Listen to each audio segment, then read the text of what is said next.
My name's Bob Taylor.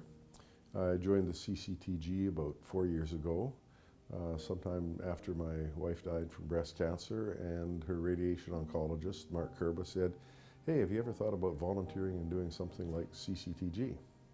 Back in, that would have been 2012, there were no conversations about clinical trials for triple-negative breast cancer. And one of the things I find amazing is yesterday we sat in the meeting looking at upcoming proposed trials for breast cancer, and 5 out of the first 6 that they reviewed were all clinical trials for triple-negative breast cancer. And it kind of overwhelms me with how far we've come in such a short period of time. The technologies, the science they're talking about now wasn't there 6 years ago.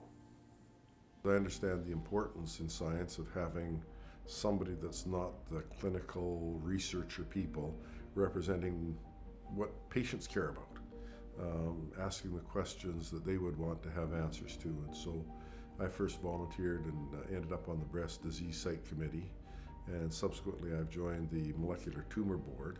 My role is to make sure they're having the right conversation that considers the interests of the patients and the patient's family. If you end up on a clinical trial, you're going to have access to the best science. Even if you're on the placebo, you're still dealing with your medical team that's at the very leading edge of your cancer treatment. So if you get the new drug, it may actually work, and it may have negative side effects, or it may not work.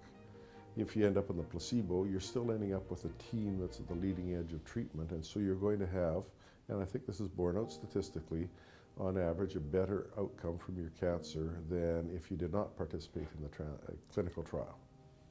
And from what I understand, it goes even further. If you're getting treated at a cancer center that does clinical trials, they've got better cancer specialists than you might find elsewhere, and on average, your outcomes are going to be better than if you were not at a research hospital.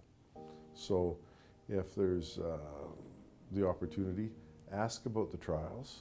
Don't wait for somebody to offer them up, but ask, is there a trial for what I've got? And if there's more than one trial, try and figure out which is the one that best meets your needs.